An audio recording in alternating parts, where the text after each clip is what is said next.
Hello' student, gurukul model স্কুলৰ online ক্লাছলৈ সকলোকে স্বাগতম জনাইছোঁ। আজি আমি আৰম্ভ কৰিম এটা কমপ্লিটলি নতুন ইউনিট, অৰ্থাৎ ইউনিট 15 প্ৰবেবিলিটি ইউনিটটো আৰম্ভ কৰিম। অসমীয়াত ইয়াক সম্ভাৱিতা বুলি কোৱা হয়।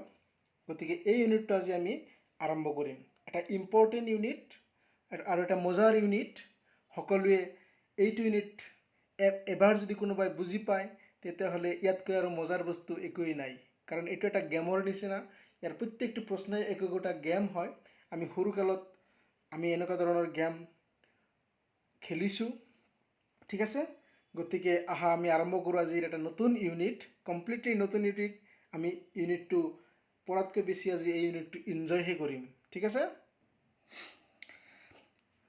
আমি আগতেও আলোচনা কৰিছিলোঁ যে আমি যেতিয়া এটা ইউনিট আৰম্ভ কৰিম, প্ৰথমতে সেই ইউনিটটোৰ যিটো নাম, সেই নামৰ একচুৱেল যিটো মিনিং, অৰ্থ, আমি সেইটো জানিবৰ চেষ্টা কৰিব লাগে প্ৰথমতে।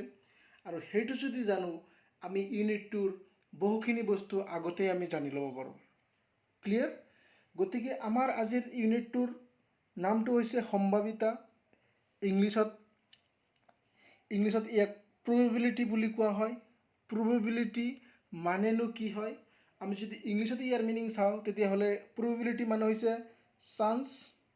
প্ৰবেবিলিটি মানে হৈছে কি? চান্স। মানে চান্স অফ হেপেনিং ছামথিং, কিবা এটা ঘটনা ঘটাৰ সম্ভাৱনা। ক্লিয়াৰ? মানে প্ৰবেবিলিটি অৰ্থাৎ সম্ভাৱিতা মানে হৈছে কি? যে কিবা এটা ঘটনা ঘটাৰ সম্ভাৱনা। যে যেতিয়াই কিবা এটা ঘটনা হ'বনে নহয় আমি চিয়ৰ ক'ব নোৱাৰোঁ, মানে তেনেকুৱা ক্ষেত্ৰত আমি একচুৱেলি এই সম্ভাৱিতা শব্দটো ব্যৱহাৰ কৰিব লাগে। আৰু এনেকুৱা ঘটনা এটাক কিমান নিশ্চিত হয়, যে ঘটনা এটা যেতিয়া আমি চিয়ৰ নহয় যে সেই ঘটনাটো ঘটিব নে নঘটিব, তেনেকুৱা ক্ষেত্ৰত আমি সম্ভাৱিতা ব্যৱহাৰ কৰোঁ। আৰু সম্ভাৱিতা আমি কেনেদৰে ব্যৱহাৰ কৰোঁ? যে আমি যে সম্ভাৱিতা ব্যৱহাৰ কৰোঁ বুলি কৈ আছোঁ মই, যে সম্ভাৱিতা কেনেকৈ ব্যৱহাৰ কৰোঁ? যেনেকৈ আমি দূৰত্ব জুখিবৰ কাৰণে আমাৰ কিবা এটা সঁজুলি আছে, আমি স্কেল ইউজ কৰিব পাৰোঁ, নহ'লে আমি ফিতা ইউজ কৰিব পাৰোঁ। আমি মিটাৰত নহ'লে কিলোমিটাৰত নহ'লে চেণ্টিমিটাৰত আমি দূৰত্ব জুখিব পাৰোঁ, ডিষ্টেঞ্চ জুখিব পাৰোঁ নে নাই? ঠিক সেনেকৈ এজন মানুহৰ উচ্চতা আমি জুখিব পাৰোঁ। আমি এজন মানুহৰ ওজন জুখিব পাৰোঁ। আমি মানে কোনো বস্তুৰ মানে যিটো কি কয় পৰিমাণ আমি জুখিব পাৰোঁ, লিটাৰত, মিলিমিটাৰত, চেণ্টিলিটাৰত, আমি কিলোলিটাৰত আমি এনেকৈ জুখিব পাৰোঁ, হয়নে নাই? মানে আমি যিকোনো বস্তুক আমি তাৰ পৰিমাণ জুখিব পাৰোঁ। কিন্তু এটা সম্ভাৱনাক আমি কেনেকৈ জুখিব পাৰোঁ? যে সম্ভাৱনা বস্তু এটা হ'বনে নাই চিয়ৰ নহয়। গতিকে এনেকুৱা ধৰণৰ ঘটনাৰ যে কিমান নিশ্চিত হয় বা কিমান নিশ্চিত হয় নে নহয়, আমি এই যিটো পৰিমাণ আমি এইটো কেনেকৈ বুজাম? আৰু এই বস্তুটোক আমি এটা সঁজুলিৰে জোখোঁ, আৰু সেইটো হৈছে প্ৰবেবিলিটি অৰ্থাৎ সম্ভাৱিতা। ঠিক আছে? এতিয়া মই কেইটামান উদাহৰণ ক'ম। তাৰ প্ৰথম উদাহৰণটো যে আজি বৰষুণ দিব।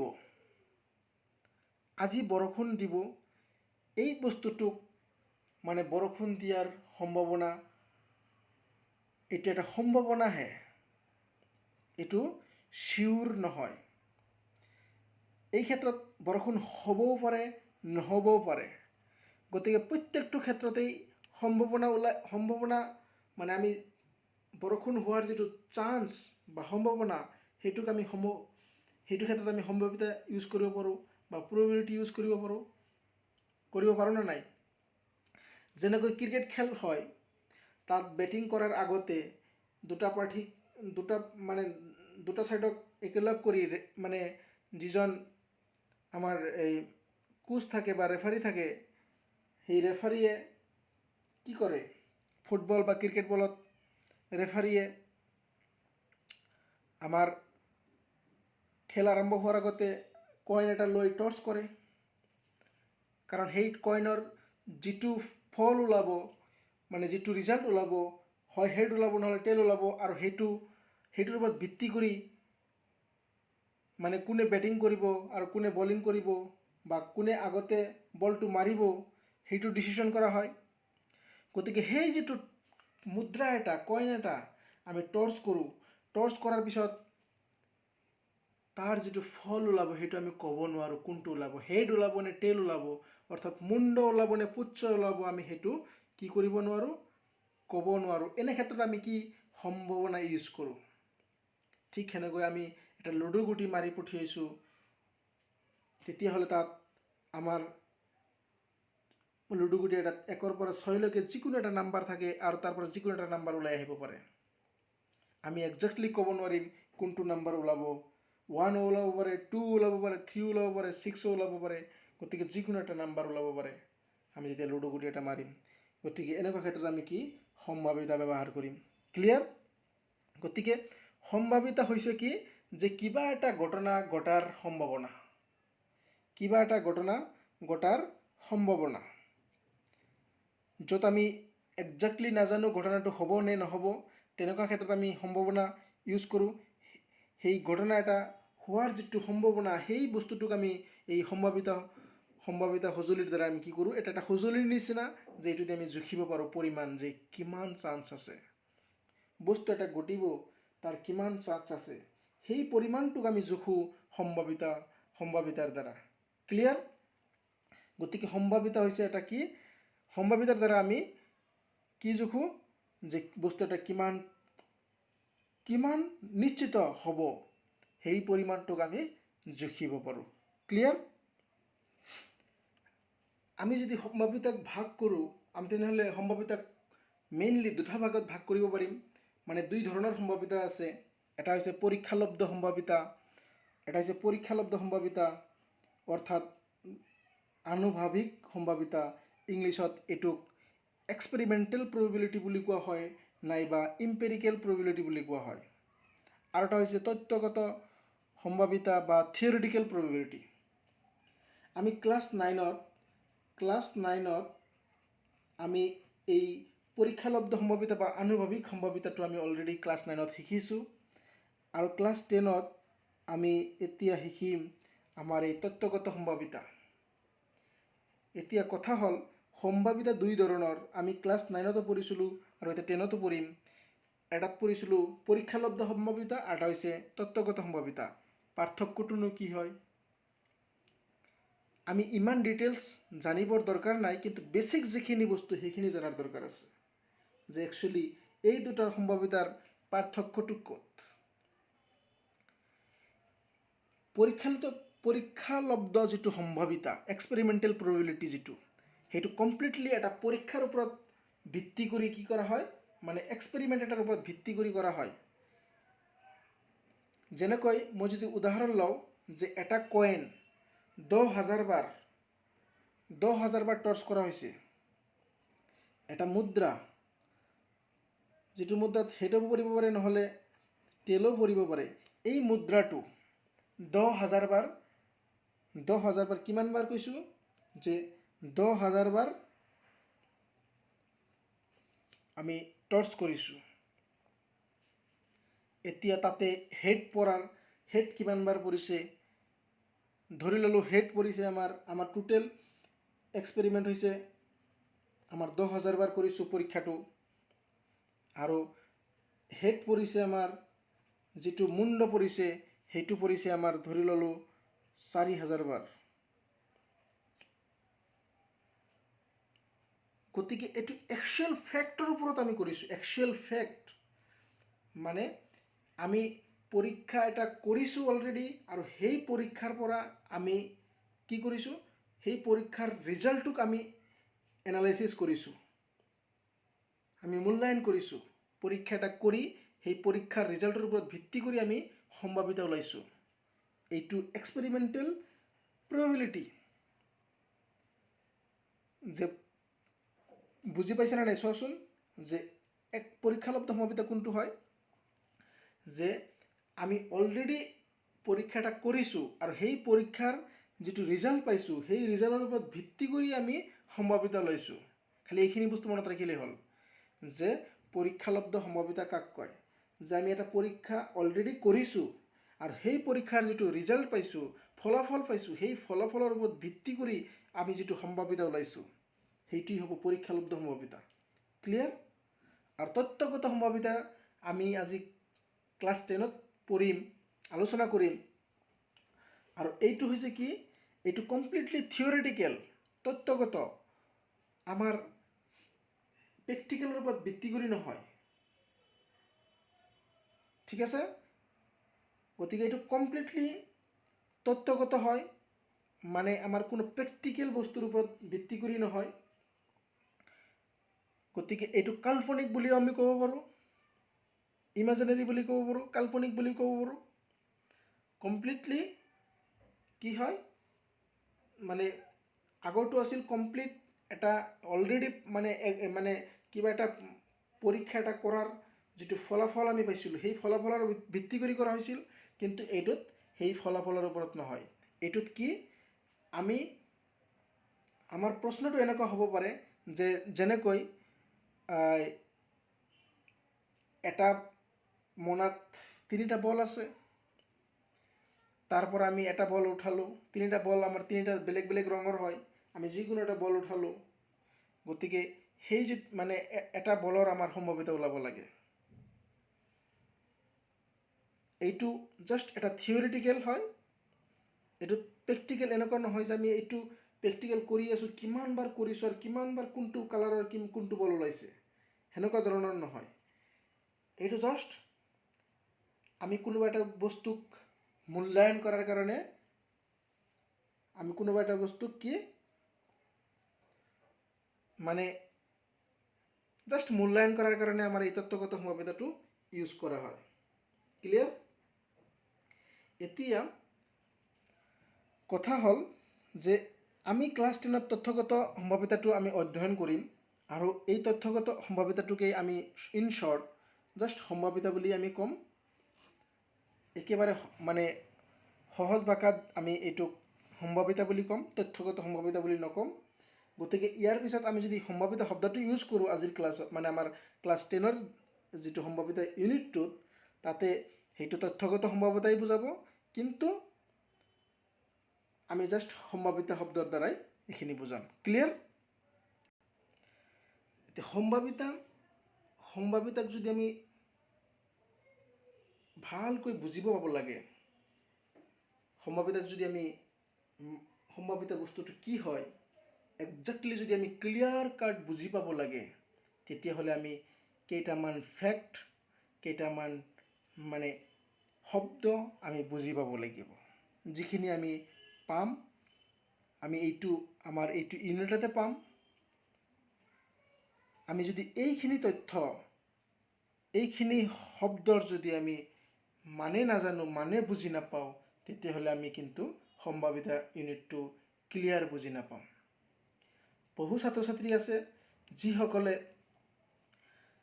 আমাৰ এই ইউনিটটোক বহু ইজি ফিল কৰে আকৌ কিছুমান ষ্টুডেণ্ট আছে যে এইটো ইউনিটক আটাইতকৈ টান বুলি আৰু কনফিউজিং ছাবজেক্ট বুলি ভাবে আৰু এই ইউনিটটোক এৰি দিয়ে কয় মোৰ মূৰত এইটো নোসোমায় সোমাব বাছ আমি ইয়াতে কেইটামান শব্দ লিখিছোঁ কেইটামান শব্দ বেছি নহয় 7-8টা শব্দ লিখিছোঁ এই শব্দকেইটা ফাৰ্ষ্ট আগতে ইয়াৰ মিনিংকেইটা বুজি লোৱা এইকেইটা ভালদৰে বুজি লোৱা তুমি প্ৰবেবিলিটি ইউনিটটোত এনেকুৱা কোনো প্ৰশ্ন নাই যিটো প্ৰশ্ন তুমি নোৱাৰিবা আমি ইয়াৰ পিছত এই ইউনিটটোক এইখিনি বস্তু যদি আমি ভালদৰে বুজি পাওঁ তাৰপিছত আমাৰ এইটো ইউনিটত বুজি পাব লগা বস্তু একোই নাথাকিব আমি ক্লিয়াৰ কাট যিকোনো ধৰণৰ প্ৰব্লেম আমি কি কৰিব পাৰিম সমাধান কৰিব পাৰিম ঠিক আছে গতিকে প্ৰবেবিলিটি অৰ্থাৎ সম্ভাৱিতাক আমি আৰু আগত যোৱাৰ আগতে আমি এইখিনি বস্তু বেসিক বস্তুখিনি আগতে আমি শিকি ল'ম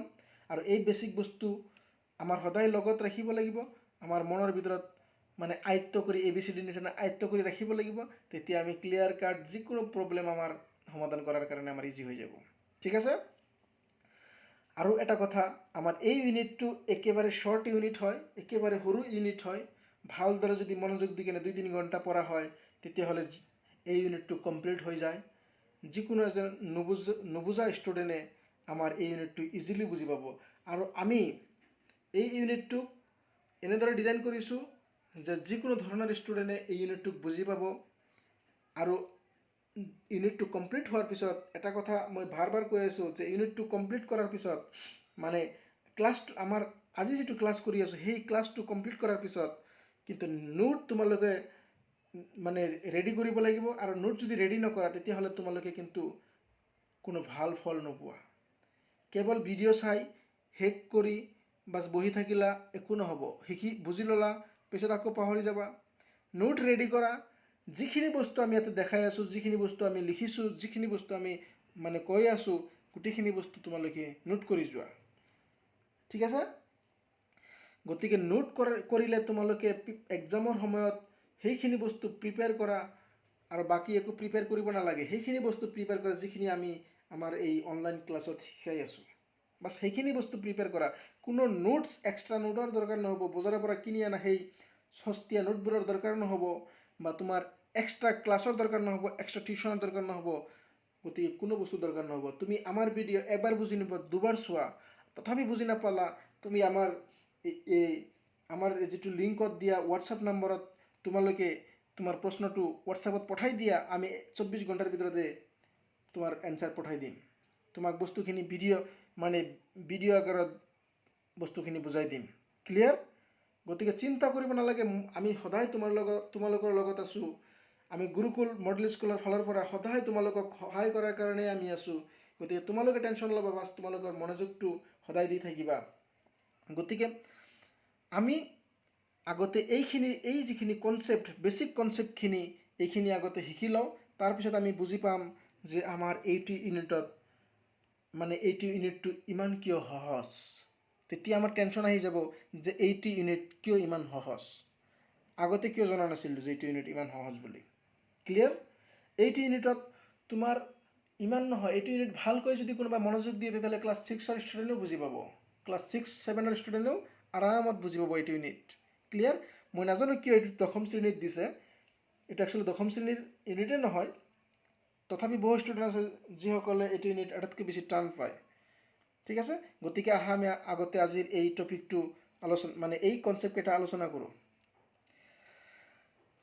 এতিয়া পৰীক্ষা, ঘটনা আৰু ফলাফল, এই তিনিটা বস্তু আগতে বুজি ল'ম। এই তিনিটা বস্তু যদি কোনোবাই বুজি পায়, এই তিনিটাই মেইন কনচেপ্ট হয় আমাৰ এইটো ইউনিটৰ। এই কনচেপ্টকেইটা যদি কোনোবাই ক্লিয়াৰ কৰিব পাৰে, তেতিয়াহ'লে বাকী আৰু কনচেপ্ট আমাৰ ইমান ক্লিয়াৰ নকৰিলেও চলিব। ঠিক আছে?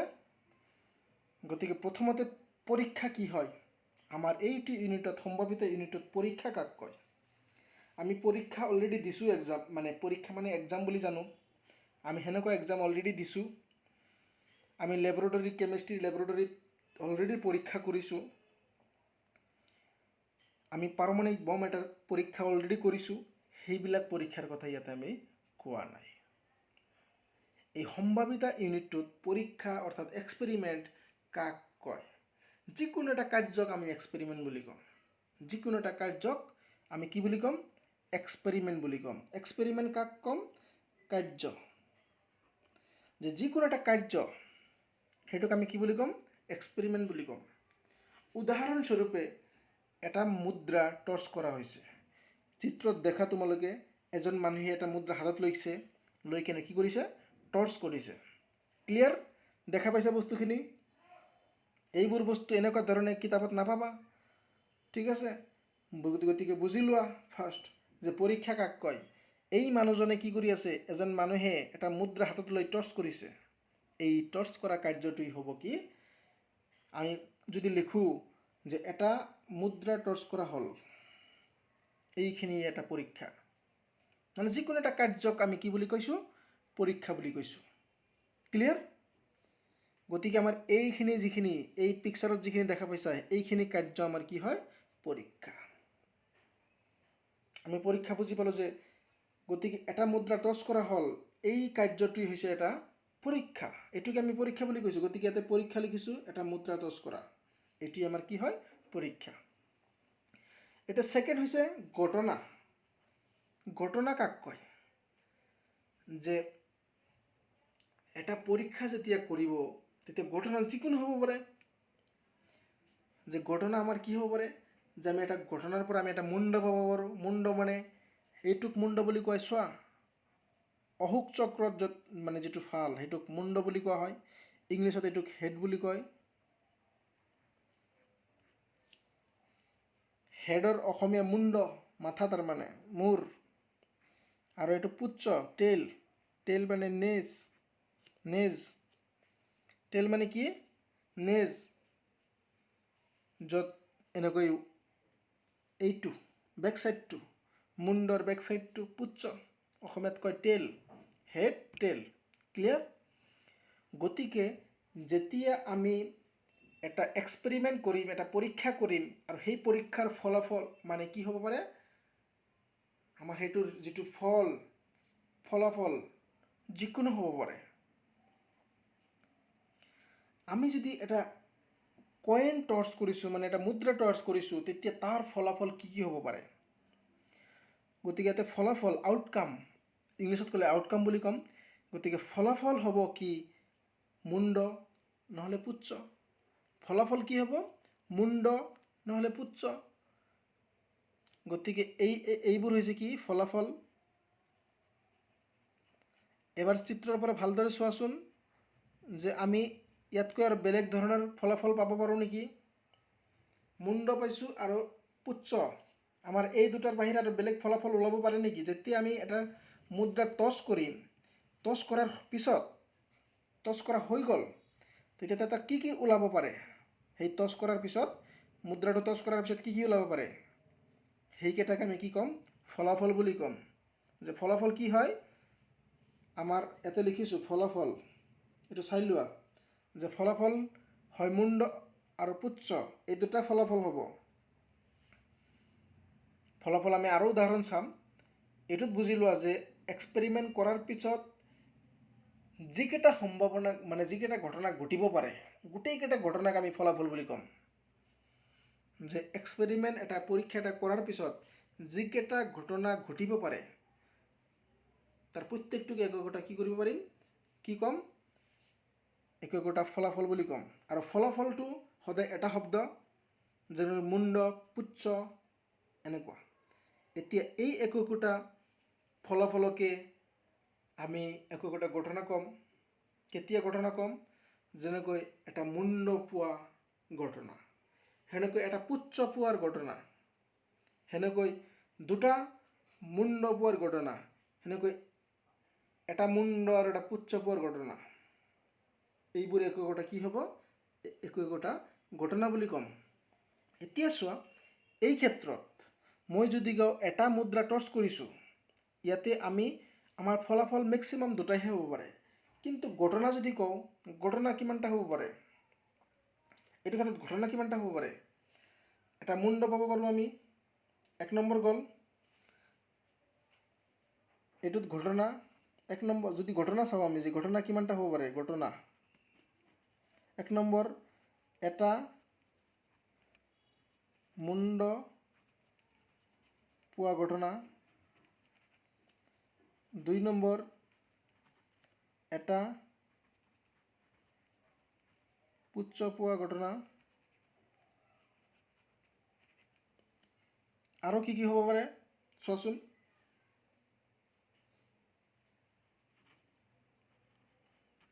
দুটা মুণ্ড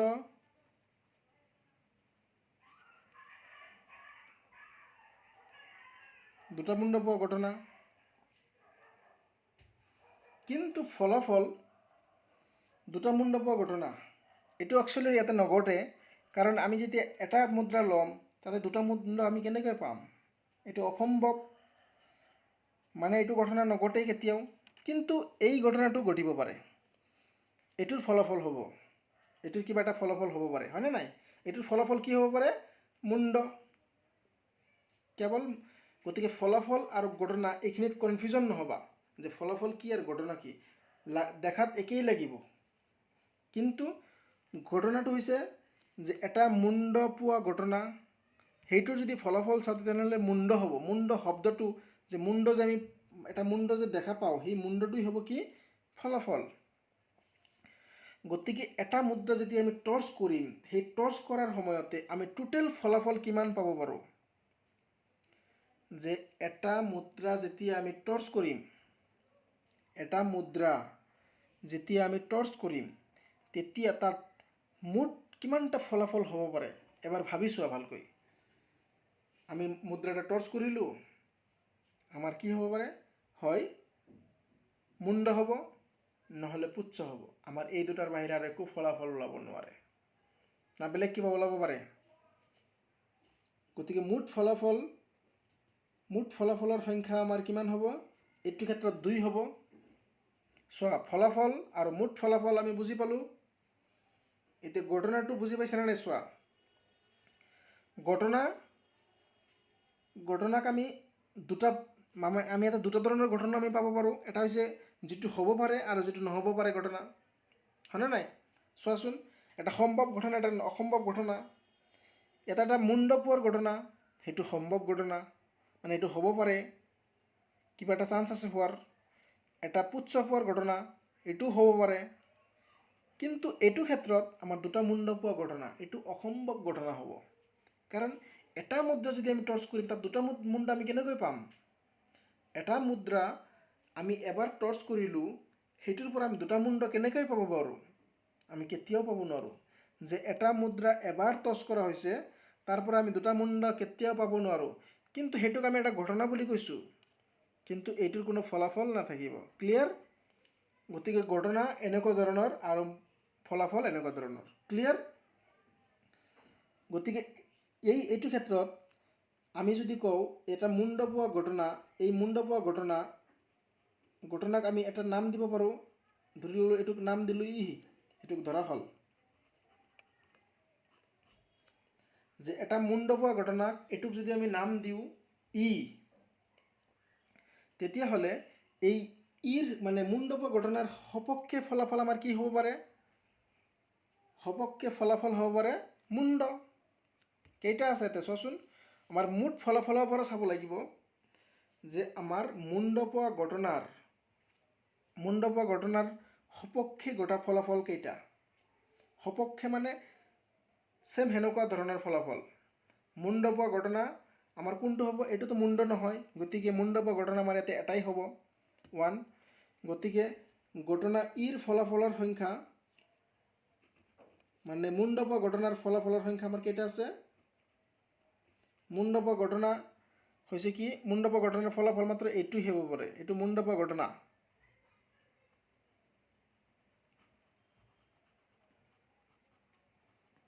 এইটো মুণ্ড পোৱা ঘটনা আৰু ইয়াৰ ফলাফল হৈছে মুণ্ড। এইটো পুচ্ছ পোৱা ঘটনা আৰু তাৰ ফলাফল হৈছে কি? পুচ্ছ। এইটো হৈছে বস্তুটো বুজি লোৱা ভালকৈ। পুচ্ছ পোৱা ঘটনা আৰু এই ঘটনাৰ পুচ্ছ পোৱা ঘটনাৰ ফলাফল আমাৰ এটা। যেনেকৈ মুণ্ড পোৱা ঘটনাৰ ফলাফল এটা ইয়াতে, সেনেকৈ পুচ্ছ পোৱা ঘটনাৰো ফলাফল এটাই আছে। আৰু মুঠ ফলাফল আমাৰ এই পৰীক্ষাটোৰ মুঠ ফলাফলৰ সংখ্যা কিমান? এইটো পৰীক্ষা হয় নে এটা, যে আমি মুদ্ৰা এটাত এবাৰ টৰ্চ কৰিছোঁ, সেইটোৰ মুঠ ফলাফলৰ সংখ্যা আমাৰ কিমানটা পাইছোঁ? আমি মুঠ ফলাফলৰ সংখ্যা 2টা পাইছোঁ। যদি কওঁ মুণ্ড পোৱা ঘটনাৰ ফলাফলৰ সংখ্যা বা মুণ্ড পোৱা ঘটনাৰ সপক্ষে ঘটা ফলাফলৰ সংখ্যা আমাৰ এটাই হ'ব। এতিয়া আৰু এটা ঘটনাৰ কথা কৈছিলোঁ যে দুটা মুণ্ড পোৱা ঘটনা আমাৰ এইটো ক্ষেত্ৰত দুটা মুণ্ড পোৱা ঘটনাৰ সংখ্যা কিমান হ'ব? এইটো নীল। এইটো কি? এইটো নহ'ব। এইটোৰ কোনো ফলাফল নাথাকিব। এইটোৰ কি? এইটোৰ কোনো ফলাফল নাথাকিব, এইটোৰ ফলাফল 0। গতিকে এইটো নঘটিব তাৰমানে। দুটা মুণ্ড পোৱা ঘটনাটো ইয়াতে ঘটিব নেকি চোৱাচোন, এবাৰ ভাবি চোৱাচোন।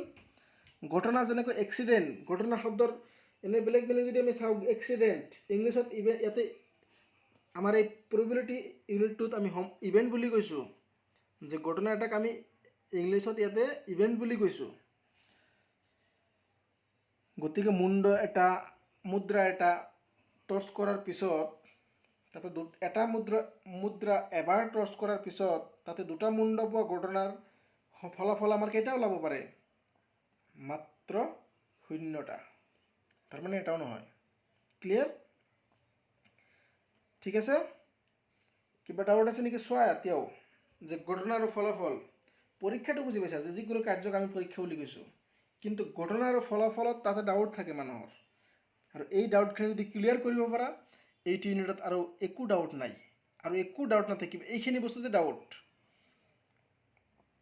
চোৱা, আমাৰ ফলাফল মাত্ৰ 2টা এইটো ক্ষেত্ৰত, কিন্তু ঘটনা আমি বহুতকেইটা ঘটনা আমি ক'ব পাৰোঁ। এইটো এটা ঘটনা, পুচ্ছ পোৱা এটা ঘটনা, মুণ্ড পোৱা এটা ঘটনা, দুটা মুণ্ড পোৱা ঘটনা, দুটা পুচ্ছ পোৱা ঘটনা, এটাও মুণ্ড মানে একো নোপোৱা ঘটনা, আমাৰ একোটা ঘটনা বুলি আমি কৈছোঁ। ক্লিয়াৰ? গতিকে ঘটনা হৈছে এনেকুৱা ধৰণৰ হয়। ক্লিয়াৰ? নেক্সট আৰু এটা উদাহৰণ লৈছোঁ। আমাৰ আজি একচুৱেলি গণিত নহয়, আমি যেন গেম খেলি আছোঁ। প্ৰথমতে কইন লৈছোঁ, মুদ্ৰা লৈছোঁ, সেইটো টৰ্চ কৰিছোঁ। দ্বিতীয় উদাহৰণটোত লুডু গুটি লৈছোঁ, খেলৰ বাহিৰে একো নহয়। ইয়াৰ পিছত আমি টাচ পাত্তি আছে, সেইবিলাকো আমি আলোচনা কৰিম পিছত। আমি এইটো ইউনিটতে আলোচনা কৰিম সেইবোৰ। ঠিক আছে? এইটো ইউনিট কমপ্লিটলি যেন গেম হয়, গতিকে তোমালোকে গেম বুলি মানে এনজয় কৰি যোৱা, বাছ মনোযোগ দি যাবা। এতিয়া চিত্ৰটো চোৱা, এনেকুৱা ধৰণৰ লুডুগুটি তোমালোকে খেলিছা, দেখা পাইছা, যে যেতিয়া আমি লুডুগুটি এটা মাৰোঁ খেলাৰ সময়ত, তেতিয়া আমাৰ লুডুগুটিটোত কি কি আছে সেইটো তোমালোকে গম পোৱা। সকলোৱে জানে, সৰু ল'ৰা ছোৱালীৰ পৰা আৰম্ভ কৰি সকলোৱে জানে যে লুডুগুটি এটাত কি লিখা থাকে। আমাৰ ফুট কৰি লিখা থাকিব, এনেকুৱা ধৰণে লিখা থাকে লুডুগুটি এটাত। 1 থাকে, 2 থাকে। গতিকে এটা লুডুগুটিত টোটেল 6টা সংখ্যা লিখা থাকে 6টা ছাইডত, হয়নে নাই? তো তাতে আমাৰ ডট দি কেনে লিখা থাকে, আৰু সেই প্ৰত্যেকটা ডটবোৰক যদি আমি সংখ্যা হিচাপত বুজি লওঁ, মানে এটা ডটক মই ইয়াতে 1 লিখিছোঁ, গতিকে এটা লুডু গুটি এবাৰ যদি মানে আমি মাৰোঁ, তেতিয়াহ'লে কি ফলাফল ওলাব পাৰে? এই লুডুগুটি মানে মাৰা কাৰ্যটোক আমি পৰীক্ষা বুলি ক'ম ইয়াতে। আগৰবাৰো আমি পৰীক্ষা বুজি পাইছিলোঁ, যে আমি এটা মুদ্ৰা টৰ্চ কৰিছোঁ, এবাৰ এটা মুদ্ৰা এবাৰ টৰ্চ কৰিছোঁ, সেইটো আছিল কি? পৰীক্ষা। আৰু ইয়াতে এইটো ক্ষেত্ৰত কি হ'ব, যে এটা লুডুগুটি এবাৰ মাৰিলোঁ, এইটো আমাৰ কি হ'ব? এটা পৰীক্ষা হ'ব। এতিয়া এই পৰীক্ষাটোত আমি আগতে ফলাফল কেইটা জানি ল'ম। যদি পৰীক্ষা এটা পাবা, তেতিয়া প্ৰথমতে ফলাফল কেইটা ওলাই ল'বা। ক্লিয়াৰ? প্ৰথমতে আটাইকেইটা ফলাফল মানে ওলাই ল'বা, তেতিয়া বস্তুটো ইজি হৈ যাব। গতিকে লুডুগুটি এটা যদি আমি এবাৰ মাৰিম, আমি দুবাৰৰ কথা কোৱা নাই, তোমাক মাত্ৰ এবাৰহে চান্স দিয়া হ'ব এটা লুডুগুটি। গতিকে সেই লুডুগুটিত তুমি এবাৰ ভাবি চোৱা, মানে লুডুগুটিটো তুমি মাৰা নাই কিন্তু মাৰিবা, তেতিয়াহ'লে কি ওলাব পাৰে? মাৰিলেতো কিবা এটা ওলাই যাব। মই কি কৈছোঁ? মাৰিলেতো কিবা এটা ওলাই যাব। সেইটো আমাৰ এক্সপেৰিমেণ্টেল হৈ গ'ল। এক্সপেৰিমেণ্টেল প্ৰথম যিটো পৰীক্ষালব্ধ সম্ভাৱিতা আছিল, সেইটোত গুচি গ'ল। আমি কৈ আছোঁ এটা লুডুগুটি আমি মাৰা নাই, মাৰিম। আমি ভাবি আছোঁ, বহি আছোঁ, মাৰিম। এতিয়া তাৰ পৰা কি ফলাফল ওলাব পাৰে? হয় আমাৰ 1 ওলাব, মই এই এটা ডটক 1 বুলি কৈছোঁ, এইটোক 1 বুলি লিখিছোঁ। ক্লিয়াৰ? দুটা ডটক 2 বুলি লিখিছোঁ, সেনেকুৱা। তিনিটা ডটক 3 বুলি লিখিছোঁ। ঠিক আছে?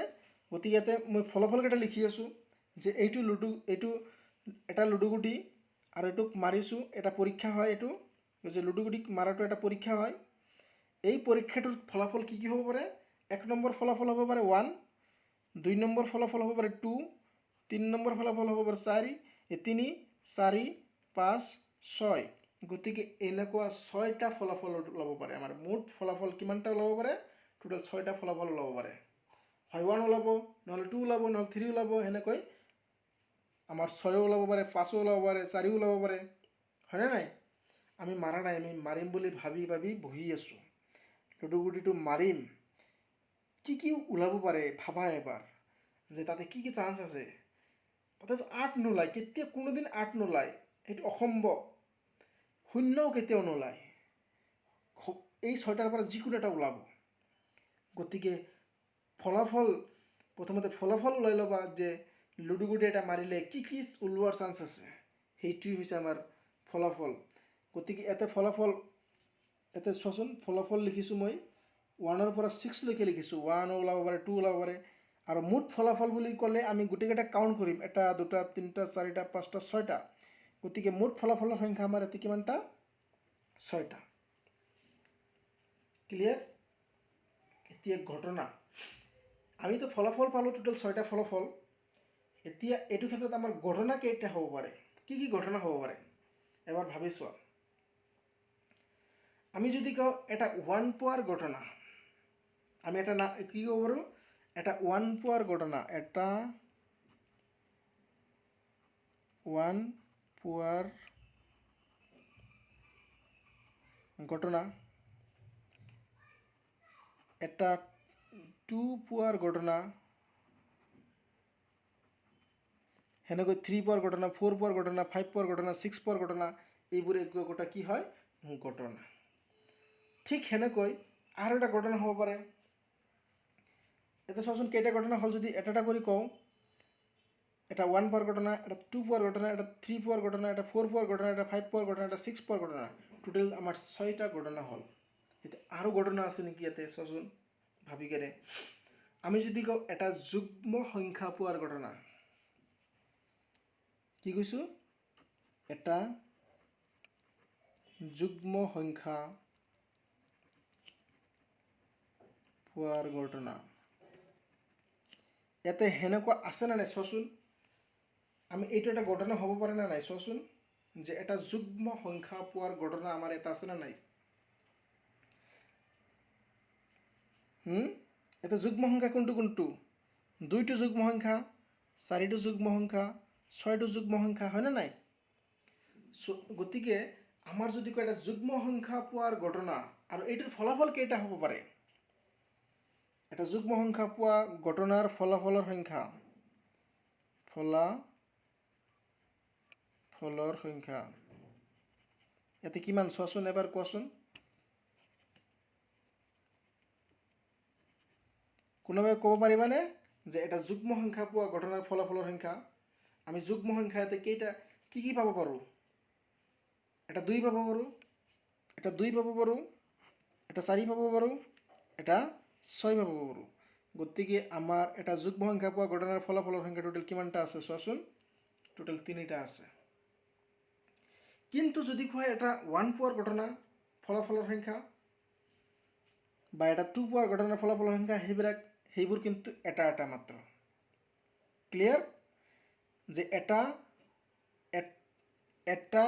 1 পোৱা ঘটনাৰ ফলাফলৰ সংখ্যা, এটা 2 পোৱা ঘটনাৰ ফলাফলৰ সংখ্যা, এটা 3 পোৱা ঘটনাৰ ফলাফলৰ সংখ্যা, এটা 4 পোৱা ঘটনাৰ ফলাফলৰ সংখ্যা, এটা 5 পোৱা ঘটনাৰ ফলাফলৰ সংখ্যা, এটা 6 পোৱা ঘটনাৰ ফলাফলৰ সংখ্যা, এই প্ৰত্যেকটো ক্ষেত্ৰতে কিন্তু আমাৰ এটা এটা ফলাফলেই ওলাব। এইটো ঘটনাৰো এটা ফলাফল থাকিব, এইটো ঘটনাৰো এটা ফলাফল থাকিব, এইটো ঘটনাৰো এটা ফলাফল থাকিব। কিন্তু এই ঘটনাটোৰ ফলাফলৰ সংখ্যা চোৱা, 3টা। এইটো হ'ব পাৰে, এইটো হ'ব পাৰে, এইটোও হ'ব পাৰে ফলাফল।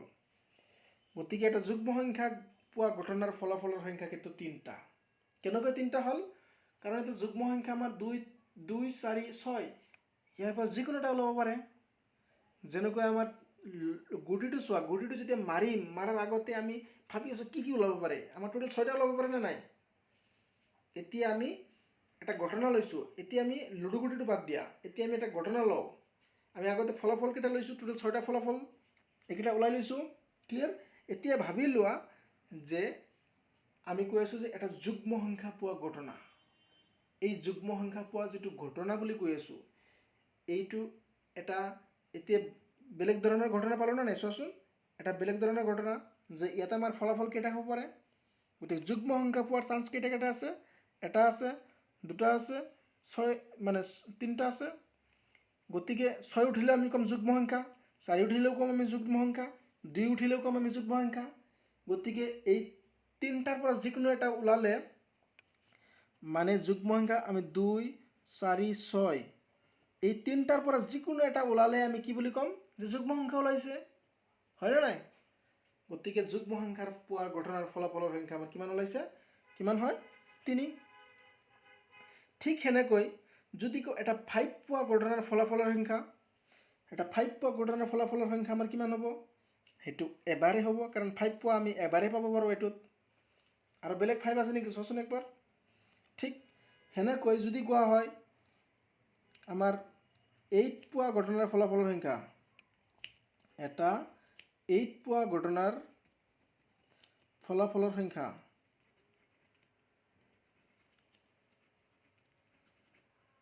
এবাৰ ভাবি চোৱা যে আমি লুডু গুটি এটা মাৰিলোঁ বা মাৰিম, তাতে আমাৰ 8 ওলাব পাৰে না নাই। আমি আমাৰ গোটেইকেইটা ফলাফল লিখাৰ পিছত আমি তাতে চাম যে আমি 8 পাব পাৰোঁ না নাই তাৰ পৰা। ইয়াতে 8 আছে নেকি চোৱাচোন এবাৰ। মুঠ ফলাফলত এবাৰ চোৱা ভাবি কেনে যে ইয়াতে 8 আছে নেকি। গতিকে আমাৰ এটা 8 পোৱা ঘটনাৰ ফলাফলৰ সংখ্যা কিমান? 0। সেনেকৈ যদি কওঁ এটা 7 পোৱা ঘটনাৰ ফলাফলৰ সংখ্যা, সেইটোৰো 0 হ'ব ফলাফল। ক্লিয়াৰ? ঠিক সেনেকৈ আৰু এটা যদি কওঁ এটা অযুগ্ম সংখ্যা,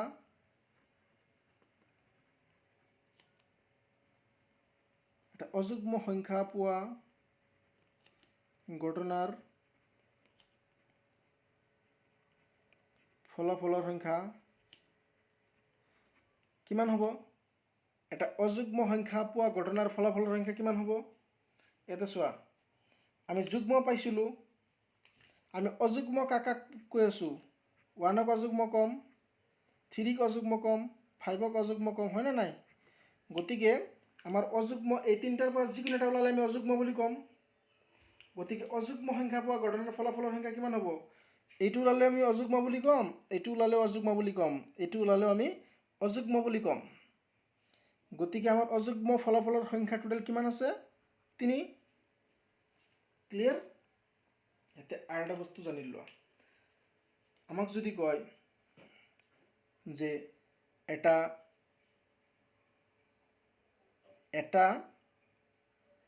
সংখ্যা মানে যিটো 6 মানে 7তকৈ সৰু,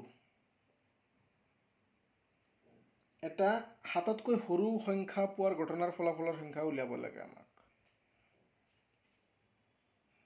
যে 7তকৈ সৰু এটা সংখ্যা পোৱা ঘটনাৰ ফলাফলৰ সংখ্যা,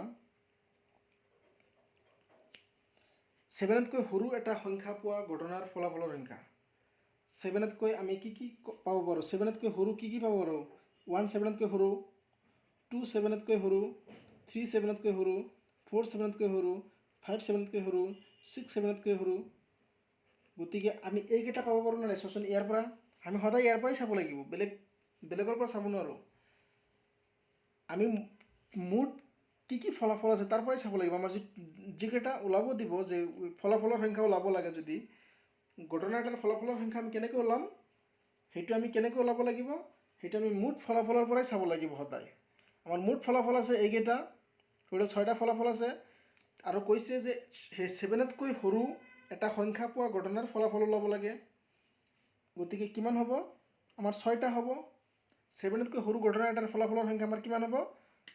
6টা হ'ব। ঠিক সেনেকৈ আমাক যদি কয় 2তকৈ ডাঙৰ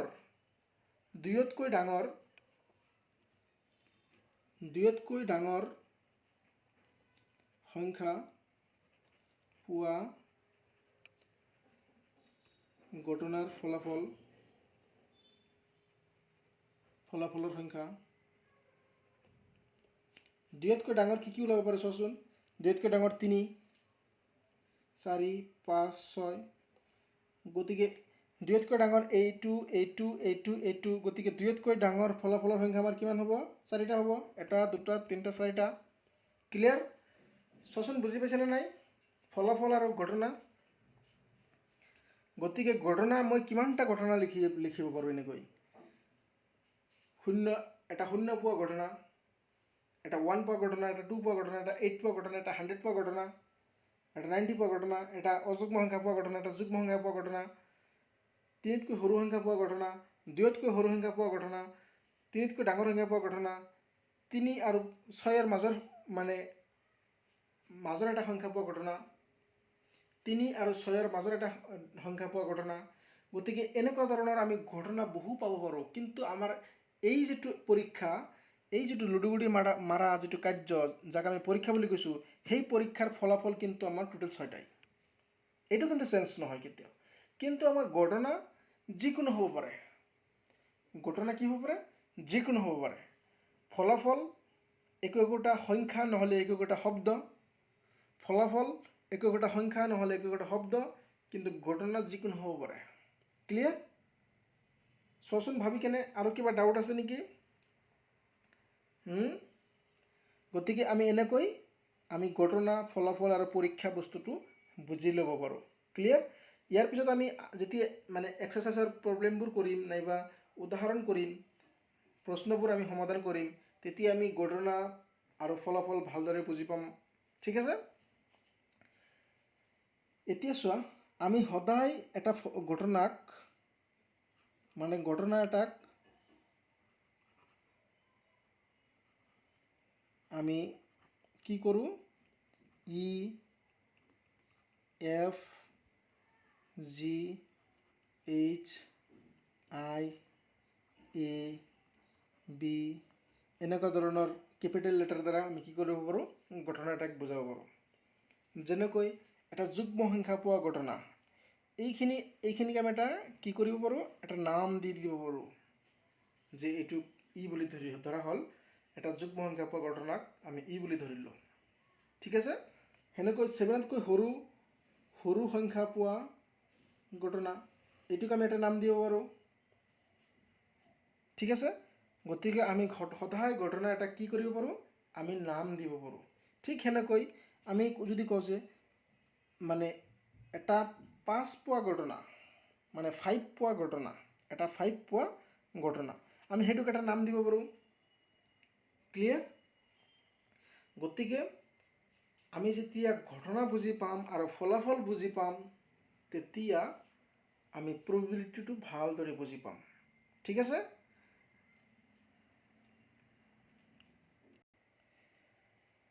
এতিয়া আমি সম্ভাৱিতা কেনেকৈ আমি জোখোঁ, সম্ভাৱিতাক আমি কি বস্তুৰ পৰা আমি জুখিব পাৰোঁ, একচুৱেলি সম্ভাৱিতাটো কি বস্তুৰ ওপৰত নিৰ্ভৰ কৰে, তাৰ এটা আমাৰ সম্পৰ্ক আছে, এটা ৰিলেশ্যন আছে। সেই ৰিলেশ্যনটো হৈছে এনেকুৱা ধৰণৰ। এবাৰ চাই লোৱা ভালদৰে। বস্তুখিনি আলোচনা কৰিম এতিয়া, যে সম্ভাৱিতাক আমি কেনেকৈ জোখোঁ। যে আমাক সদায় কিবা এটা ঘটনাৰ সম্ভাৱিতা ওলাব দিব। প্ৰথমতে এটা পৰীক্ষাৰ এটাৰ কথা ক'ব, যে আমাৰ লুডুগুটি এটা মাৰা হ'ল, বা আমাৰ মুদ্ৰা এটা টছ কৰা হ'ল, যে তাৰপিছত ক'ব যে কিবা এটা ঘটনাৰ সম্ভাৱিতা ওলোৱা। যেনেকৈ এটা লুডুগুটিৰ ক্ষেত্ৰত যদি কওঁ, তেনেহ'লে ক'ব এটা 5 পোৱা ঘটনাৰ সম্ভাৱিতা ওলোৱা, বা এটা 6 পোৱা ঘটনাৰ সম্ভাৱিতা ওলোৱা। সেনেকৈ আমাৰ সম্ভাৱিতা ওলাব দিব। গতিকে এই সম্ভাৱিতাটোক আমি কেনেকৈ জুখিম, কেনেকৈ ওলাম, তো তাৰ কাৰণে এটা আমাৰ একেবাৰে ইজি আৰু সহজ এটা ফৰ্মুলা, আৰু আমাৰ এইটো ইউনিটত যিকেইটা প্ৰব্লেম, গোটেইখিনি এই এটা ফৰ্মুলাৰ ওপৰতে ভিত্তি কৰি আমি সমাধান কৰিব লাগিব। ইয়াৰ বাহিৰে আৰু কোনো ফৰ্মুলা নাই আমাৰ এইটো ইউনিটত। ক্লিয়াৰ? গতিকে এটা ঘটনাৰ যেতিয়াই সম্ভাৱিতা ওলাব দিব, তেতিয়া আমি সেই সম্ভাৱিতাটোক নৰ্মেলি আমি probability দি বুজাওঁ, মানে probabilityৰ প্ৰথম আখৰটো দি কি বুজাওঁ, P দি বুজাওঁ। ক্লিয়াৰ? গতিকে সম্ভাৱিতাক আমি probability শব্দটোৰ প্ৰথম আখৰ P দি বুজাওঁ, আৰু পিৰ পিছত ব্ৰেকেটৰ ভিতৰতে ঘটনাটোৰ আমি বৰ্ণনাটো লিখোঁ, ঘটনাটোৰ নামটো লিখোঁ। এইটোক আমি ভাষাটো লিখিব পাৰোঁ, নহ'লে আমি যিটো শ্বৰ্ট নাম দিওঁ, যেনেকৈ ই বা এফ বা জি, সেনেকুৱা আমি নাম দিব পাৰোঁ ঘটনা এটাক। মই অলৰেডি কৈছোঁ ঘটনাক এটা আমি নাম দিব পাৰোঁ। ঠিক সেনেকুৱা আমি ঘটনা এটাক শ্বৰ্ট ফৰ্মতো আমি লিখিব পাৰোঁ, নহ'লে আমি ভাষাটো লিখিব পাৰোঁ। গতিকে মই ইয়াতে পি অফ ই লিখিছোঁ, মানে হৈছে probability অফ ই। ই হৈছে কি, যিকোনো এটা ঘটনা।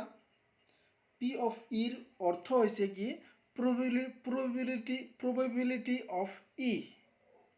পি অফ ই মানে হৈছে কি, probability অফ ই, মানে ইৰ সম্ভাৱিতা। এতিয়া ই কি হয়, যে এটা ঘটনাটোৰ আমি ধৰিলোঁ এটা 5 পোৱা ঘটনাৰ সম্ভাৱিতা।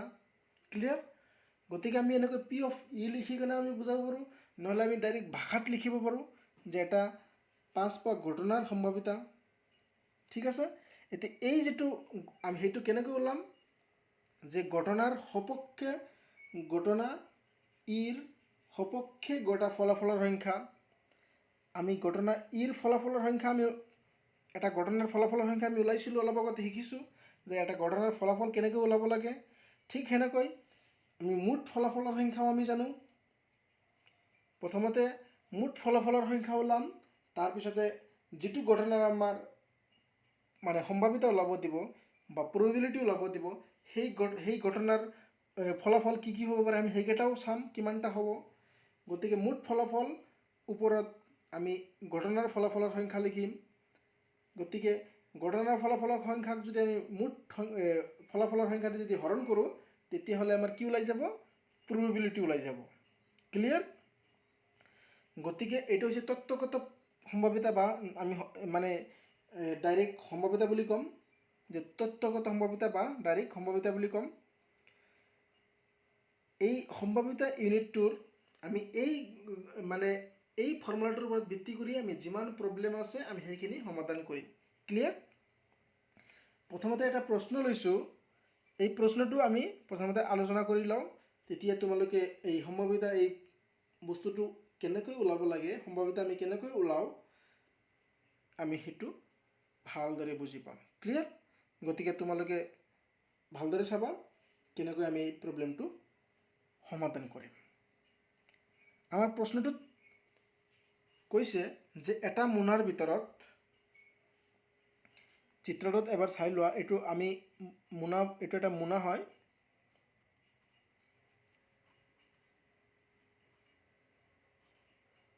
এইটো এটা মোনা হয়, যিকোনো এটা পাত্ৰ, মোনা বা বেগ। এইটো এটা কি হয়, এটা বেগ হয়। এইটো এটা বেগ হয়। ক্লিয়াৰ?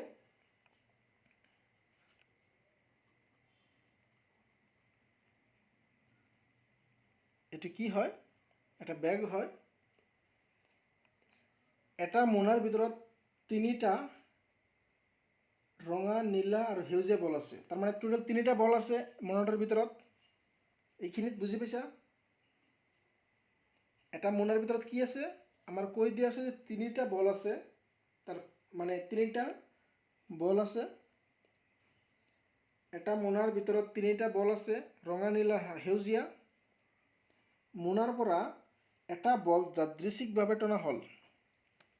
আমি যাদৃচ্ছিক এটা শব্দ পাইছোঁ, সেই শব্দটো আমি মিনিংটো বুজি পাব লাগিব। যাদৃচ্ছিক মানে কি?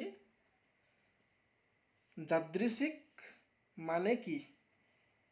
গতিকে আগতে প্ৰশ্নটো পঢ়ি লওঁ, তাৰপিছত যাদৃচ্ছিক শব্দটোৰ অৰ্থ আমি জানিবৰ কাৰণে চেষ্টা কৰিম। ঠিক আছে? গতিকে এটা মোনাৰ পৰা 3টা বল আছে মোনাটোৰ ভিতৰত, সেইখিনি আমি বুজি পাইছোঁ। মোনাটোৰ পৰা এটা বল যাদৃচ্ছিকভাৱে টনা হ'ল। এটা ৰঙা বল পোৱাৰ সম্ভাৱিতা কিমান? ক্লিয়াৰ? এটা ৰঙা বল পোৱাৰ সম্ভাৱিতা কিমান? আমাক মানে সম্ভাৱিতা ওলাব দিছে। আমাক কৈছে কি যে এটা ৰঙা বল পোৱাৰ সম্ভাৱিতা কিমান। আমাক প্ৰশ্নটোত এইটো প্ৰশ্ন যদি আমি চাওঁ যে আমি পৰীক্ষাটো কি হয়, কোনোবাই ক'ব পাৰিবনে চোৱাচোন। এই প্ৰশ্নটোত আমাৰ পৰীক্ষা কোনখিনিক আমি ক'ম? এটা মোনাৰ পৰা এটা বল যাদৃচ্ছিকভাৱে টনা, এই যিটো কাৰ্য, এই কাৰ্যটো হৈছে এটা পৰীক্ষা। এটা মোনাৰ পৰা এটা বল যাদৃচ্ছিকভাৱে টনা হ'ল, এইটো হ'ব আমাৰ কি? পৰীক্ষা। ঠিক আছে, এতিয়া পৰীক্ষাটো আমি বুজি পালোঁ যে পৰীক্ষা হয়। এই পৰীক্ষাটো যেতিয়া আমি টানিম, ধৰা বলটো আমি টানা নাই, আমি দেখা নাই বলটো, ক্লিয়াৰ? বলটোৰ পৰা আমি একো দেখা নাই, টনা নাই। এই যাদৃচ্ছিক শব্দটোৰ মিনিং আমি অলপ পিছত জানিম, যাদৃচ্ছিক মানে কি। মই কি কৈছোঁ চোৱা, এটা মোনা, আমি মোনাটোৰ পৰা এতিয়ালৈকে বল টনা নাই, আমি বল টানিম। এতিয়া চোখ বন্ধ কৰা আৰু ভাবি চোৱা যে এইটো মোনাৰ পৰা আমাৰ কি কি ওলাব পাৰে, আমি কি কি পাব পাৰোঁ। গতিকে সেইকেইটাই আমাৰ ফলাফল হ'ব নে নাই চোৱাচোন। আমি এটা মানে ৰঙা বল পাব পাৰোঁ, আমি এটা কি? এটা ৰঙা বল পাব পাৰোঁ, নহ'লে এটা নীলা বল পাব পাৰোঁ, নহ'লে এটা সেউজীয়া বল পাব পাৰোঁ, হয়নে নাই? গতিকে আমি টোটেল কি কি পাব পাৰোঁ? এটা ৰঙা বল পাব পাৰোঁ, নহ'লে এটা সেউজীয়া বল পাব পাৰোঁ, নহ'লে এটা নীলা বল পাব পাৰোঁ, না বেলেগ কিবা পাব পাৰোঁ আৰু? চান্স আছে নেকি কিবা? এই তিনিটাৰ বাহিৰে আমাৰ আৰু কিবা চান্স আছে নেকি চোৱাচোন। গতিকে মই যদি এইটো চলুশ্যন লিখোঁ বা এনচাৰ লিখোঁ, তেতিয়াহ'লে প্ৰথমতে আমাৰ মুঠ ফলাফল ওলাই ল'ম যে মুঠ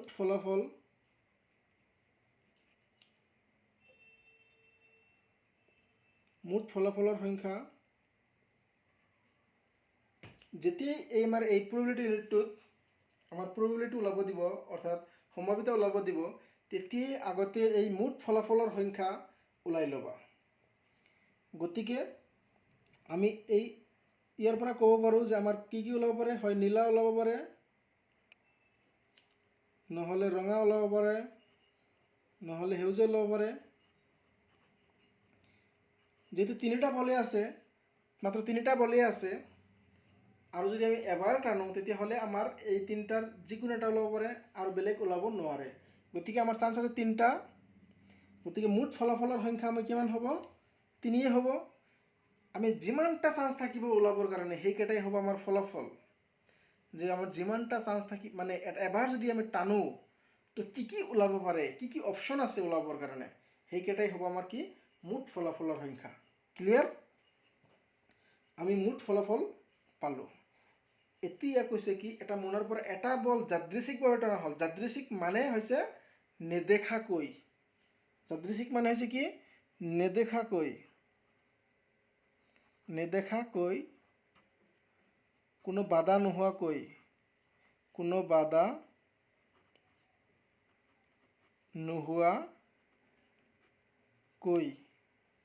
এক নম্বৰ কৈছোঁ কি? নেদেখাকৈ, কোনো বাধা নোহোৱাকৈ, আৰু কি? মুক্তভাৱে। চোৱা, গতিকে যাদৃচ্ছিক মানে হৈছে কি? আমি এনেকৈ নহয় আমি বাছি বাছি ওলাইছোঁ, ৰঙা বল ওলাইছোঁ, সেইটো নহয়। যিকোনো এটা বল ওলাব পাৰে, আমি নেদেখাকৈ ওলাইছোঁ, আমাক কোনো বাধা দিয়া নাই ওলাওঁতে, একজনে জোৰ কৰা নাই যে এইটো ওলা, কোনো দুষ্টামি কৰা নাই।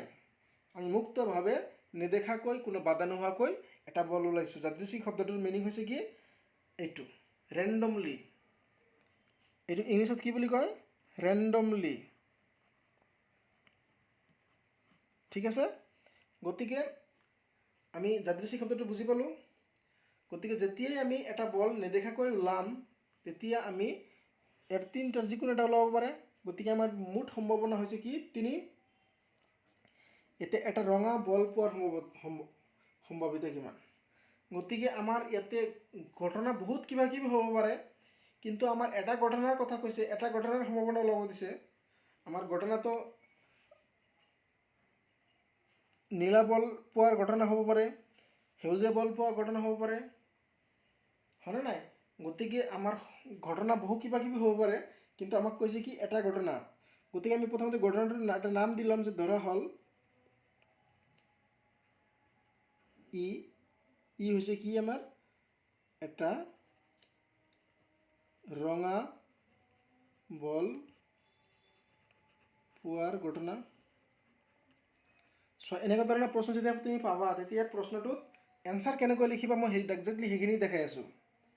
যে প্ৰথমতে মুঠ ফলাফলৰ সংখ্যা ওলাই ল'বা, তাৰপিছত যিটো ঘটনাৰ কথা কৈছে সেই ঘটনাৰ এটা নাম দি ল'বা, ঠিক আছে।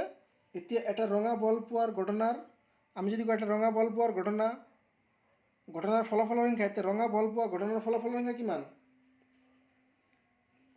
চোৱাচোন। আমাৰ মুঠ ফলাফলৰ ভিতৰতে চোৱা, আমাৰ ৰঙা বল কেইটা, মানে ইয়াতে ৰঙা বল কেইটা ল'ব পাৰে, এবাৰ যদি আমি টানো ৰঙা বল কেইটা ল'ব পাৰে, আমি কেইটা পাব পাৰোঁ, আমি এইটোৰ পৰা এবাৰহে এটা বল উঠাইছোঁ, গতিকে আমাৰ ৰঙা বল কেইটা পাব পাৰোঁ, যেহেতু ৰঙা বল আছেই এটা, আমাৰ মুঠ ফলাফলত ৰঙা বল আছেই এটা, তাতকৈ বেছি ওলাব নোৱাৰে ৰঙা বল। আমি কি লিখিব পাৰোঁ এতেকে, ইৰ সপক্ষে গটা ফলাফলৰ সংখ্যা, ইৰ সপক্ষে গটা ফলাফলৰ সংখ্যা কিমান 1। মানে আমাৰ ইৰ সপক্ষে গটা ফলাফলৰ সংখ্যা মানে হৈছে কি, চোৱা এইখিনিত এনেকৈ নিলিখি তুমি ডাইৰেক্ট এনেকৈ লিখিব পাৰা, যে এটা ৰঙা বল পোৱা ঘটনাৰ ফলাফলৰ সংখ্যা, এটা ৰঙা বল পোৱা ঘটনাৰ ফলাফলৰ সংখ্যা, ঠিক আছে। গতিকে ইৰ সপক্ষে গটা ফলাফলৰ সংখ্যা মানে হৈছে কি, এটা ৰঙা বল পোৱা ঘটনাৰ ফলাফলৰ সংখ্যা, এটা ৰঙা বল পোৱা ঘটনাৰ ফলাফলৰ সংখ্যা। এইটো হৈছে এটা নীলা বল পোৱা ঘটনাৰ ফলাফলৰ সংখ্যা, এইটো হৈছে এটা ৰঙা বল পোৱা ঘটনাৰ ফলাফলৰ সংখ্যা, এইটো হৈছে এটা সেউজীয়া বল পোৱা ঘটনা ফলাফল, হয়নে নাই। গতিকে এটা ৰঙা বল পোৱাৰ ঘটনাৰ ফলাফলৰ সংখ্যা মাত্ৰ এটাই হয়, আৰু নাই অপশ্যন। ক্লিয়াৰ। গতিকে ইৰ সপক্ষে পোৱা ঘটনা মানে হৈছে কি, আমি এইখিনিত ই বুলি নাম দিছোঁ, এটা নাম দিছোঁ, জাষ্ট ধৰি লৈছোঁ এইখিনিক আমি ই বুলি কৈছোঁ। ক্লিয়াৰ। গতিকে এটা ৰঙা বল পোৱা ঘটনাৰ ফলাফলৰ সংখ্যা আমাৰ কিমান হ'ব, 1 হ'ব। এতিয়া আমি কি লিখিম, প্ৰবেবিলিটি, এইটোক যদি ভাষাত লিখোঁ তেনেহ'লে এনেকৈ লিখিম, এটা ৰঙা বল পোৱা ঘটনা, হয়নে নাই। গতিকে পি অফ ভিতৰত লিখিছে এটা ৰঙা বল পোৱা ঘটনা, এইটোক আমি এনেকৈ লিখিব পাৰোঁ, পি অফ ই, মানে এইখিনিক আমি নাম দিছোঁ। গতিকে তোমালোকে এনেকৈ লিখিব পাৰা ৱাৰ্ডত, নহ'লে এনেকৈ লিখিব পাৰা, তোমাৰ যিটো ভাল লাগে, পি অফ ই লিখা সহজ হৈ যাব। ক্লিয়াৰ। এতিয়া ওপৰত কি আছিল, ইৰ সপক্ষে, মানে ঘটনাৰ সপক্ষে, ই মানে এইটো ঘটনাৰ নাম, ইৰ সপক্ষে গটা ফলাফলৰ সংখ্যা,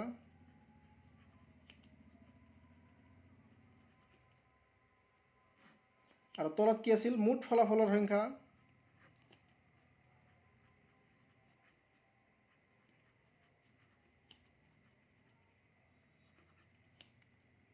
ক্লিয়াৰ। চোৱাচোন এবাৰ, আমাৰ ইয়াতে ইৰ সপক্ষে গটা ফলাফলৰ সংখ্যা কিমান পাইছোঁ, 1, আৰু মুঠ ফলাফল কিমান পাইছোঁ, মুঠ ফলাফলৰ সংখ্যা কিমান আছিল, 3। গতিকে এইটোত আমি সম্ভাৱিতা কিমান পাইছোঁ, প্ৰবেবিলিটি কিমান পাইছোঁ, 1/3। ঠিক আছে। গতিকে তোমালোকে বুজি পাইছা নে নাই বস্তুখিনি। গতিকে এনেকৈ আমাৰ সম্ভাৱিতা ওলাব দিলে আমি এনেকৈ সম্ভাৱিতা ওলাম। গতিকে আজি সময় শেষ। আমি নেক্সট ক্লাছত আমি আৰু কেইটামান প্ৰশ্ন চাম, তাৰপিছত আমি সম্ভাৱিতাৰ আৰু কেইটামান ৰৈ যোৱাৰ ইম্পৰ্টেণ্ট মানে কনচেপ্ট আমি শিকিম। ঠিক আছে। গতিকে আজি আমাৰ এই ক্লাছটো চাই তোমালোকে যদি ভাল পাইছা, তেতিয়াহ'লে আমাৰ এই গুৰুকুল মডেল স্কুলৰ চেনেলটোক লাইক কৰিবা, ছাবস্ক্ৰাইব কৰিবা, কমেণ্ট কৰিবা আৰু যি কৰিব লাগে কৰি দিবা, যাতে তোমালোকে আমাৰ ভিডিঅ'বোৰ যেতিয়া আমি নতুন নতুন ভিডিঅ' নতুন নতুন ক্লাছৰ ভিডিঅ'বোৰ আপলোড কৰিম, তোমালোকে যাতে তাৰ ন'টিফিকেশ্যনটো পাই যোৱা। ঠিক আছে? গতিকে সকলোকে ধন্যবাদ জনাই আজি ক্লাছৰ পৰা বিদায় লৈছোঁ। Thank U.